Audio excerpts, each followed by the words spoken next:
Hello, you're watching Vnews Bulletin. I'm Nhung from Hanoi. And now let's take a look at the top stories as usual.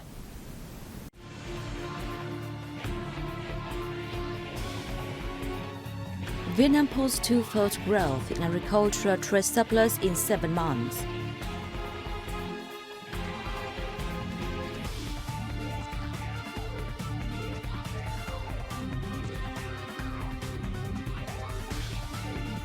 And Khánh Hòa exerts efforts to preserve marine ecosystems.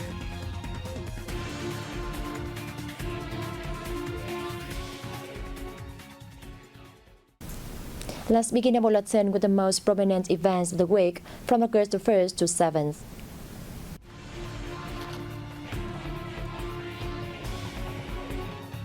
Greek Foreign Minister Nicolas Dandias paid a 2-day official visit to Vietnam starting on July 31st to seek ways to increase the cooperation between two countries. During his visit, Minister Nicolas Dandias was welcomed by host President Nguyễn Xuân Phúc and Prime Minister Phạm Minh Chính. Both sides stressed the importance of the bilateral relations, agreeing to step up meetings and delegation exchange at all levels. They held that two sides should create a breakthrough in bilateral cooperation. The guests affirmed that Greece always considers Vietnam a priority and important partner in the region, and supports Vietnam's participation in UN organizations. At his talks with host Foreign Minister Bùi Thanh Sơn, Minister Nicolas Dandias said he supported Vietnam's move to send Vietnamese guest workers to Greece and promote ties between localities of the two countries. Minister Nicolas affirmed that he will lobby EU countries to soon ratify the EU-Vietnam Investment Protection Agreement. Minister Sơn meanwhile suggested the two sides work closely to maximize the opportunities from the Vietnam-EU Free Trade Agreement.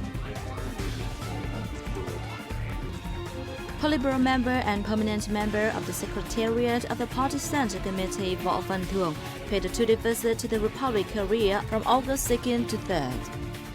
During his visit, Thưởng met with host Prime Minister Han Duc-sô and Speaker of the National Assembly Kim Jin-pyo.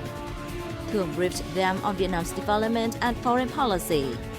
He proposed that the two countries further strengthen relations, including enhancing the exchange of high-level delegations, boosting ties between political parties, and promoting Republic of Korea investment in Vietnam.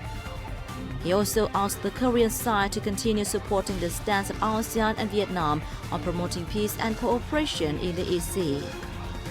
The host leaders affirmed that the Republic of Korea considers Vietnam the focus in its policy towards ASEAN. The stressed cooperation with Vietnam has become a model of the Republic of Korea's cooperation with countries.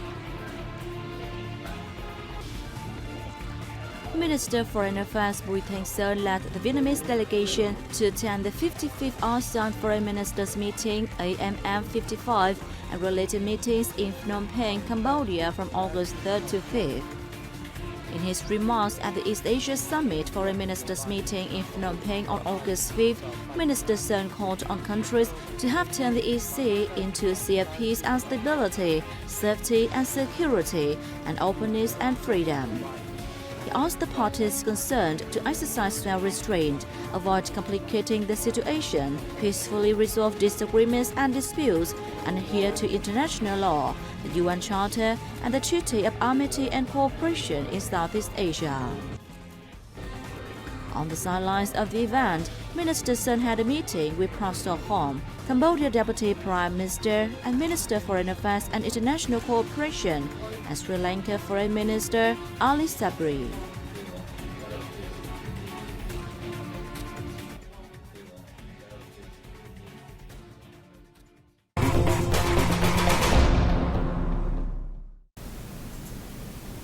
Vietnam's import-export value of agricultural, forestry, and aquatic products reached $58.3 billion in the first 7 months of 2022, a year-on-year increase of 7.2%.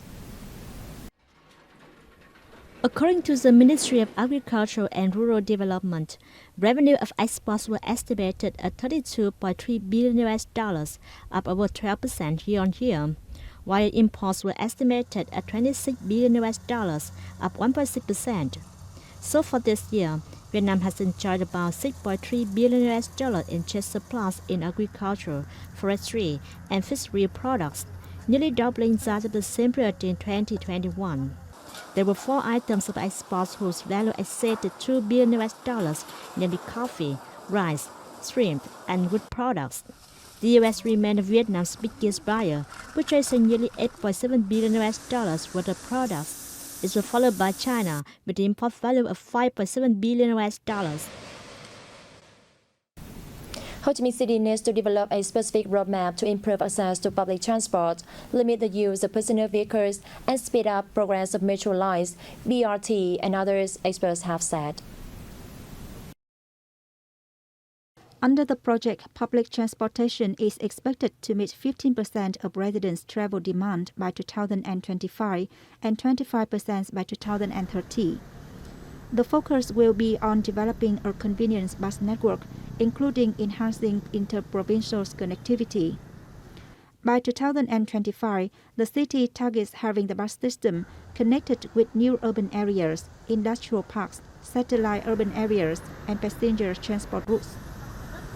As many as 50 to 60 new routes are expected to start by 2025, increasing to around 75 by 2030, and the number of buses could double in the next 10 years. Priorities will be given to vehicles that use clean and environment-friendly fuels. When visiting the TH Group's projects in Nghệ An province recently and witnessing the spectacular changes made, Prime Minister Phạm Minh Chính acknowledged that the group's circular economy model has proven effective, not only actively contributing to the protection of nature and environment, but also bringing benefits to local people.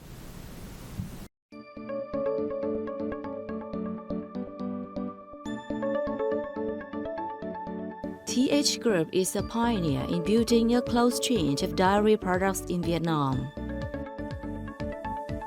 All waste from one stage became an input for another stage.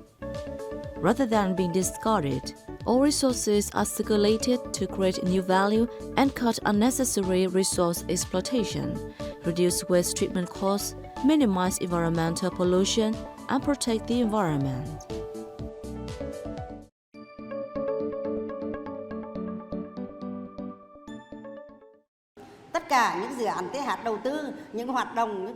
All of the projects that the groups invest in are based on a spirit of sustainable development and a sharing economy. We are committed to accompanying the government on the basis of compliance with the law and bringing benefits to the community and investors.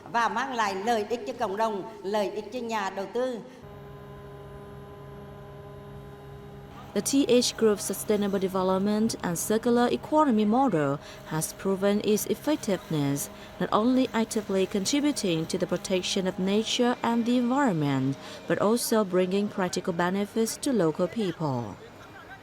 Thanks to work from TH projects, local farmers' lives has been significantly improved.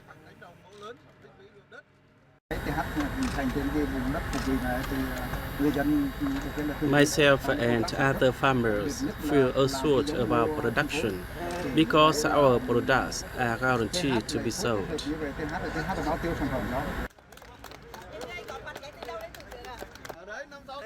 Witnessing the spectacular changes, Prime Minister Chính said the TH Group is vivid proof of a successful private business. Trong cái thành tích chung đó thì có cái sự đóng góp của các doanh nghiệp tư nhân và có sự đóng góp của tập đoàn TH như là các đồng chí đã báo cáo. Private enterprises like TH Group contribute to the country's achievements. I take this opportunity to congratulate the TH Group on its achievement over the years. Mà tập đoàn TH đã đạt được trong nhiều năm vừa qua. Prime Minister Chính also said he hopes that the TH Group will continue to work to realize the noble goal of ensuring prosperity in the country.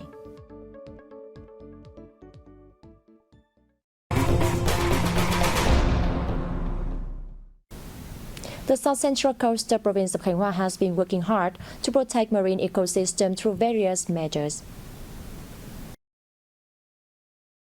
Along with a Nha Trang Bay Marine Reserve run by the People's Committee of Nha Trang City and a coral reef marine ecosystem protection area in Xuân Tú Village, Vân Hùng Commune, Vân Ninh District, Khánh Hòa has also had a center for the rescue and conservation of wild aquatic species operated by Vinpearland in Hòn Tre Island. The Fisheries Sub-Department of Khánh Hòa has regularly coordinated with the offices to rescue and preserve maritime species and release them to the wild. Meanwhile, it has advised the Provincial Department of Agriculture and Rural Development to release flies to natural waters to reproduce natural fisheries resources every 2 years.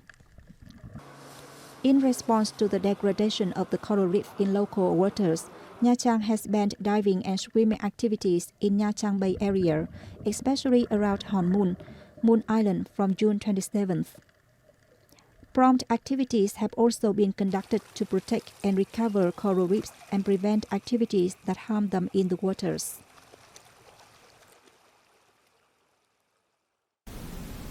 Tourism revenue hit nearly $510 million in the first 7 months of this year, a 2.7-fold rise year-on-year due to the strong recovery of tourism activities, according to the Bureau Statistics Office.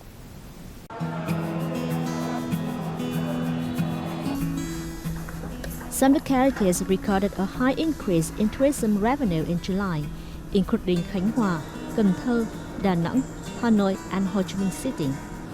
Revenue from accommodation and catering services in the first 7 months of this year is estimated to up 37.5% year-on-year.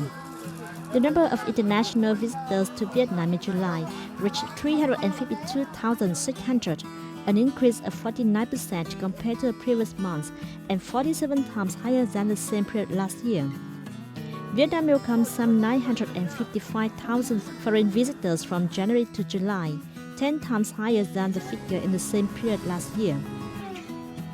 However, the 7-month number still falls short of the pre-pandemic figure, representing a drop of 90% compared to 2019.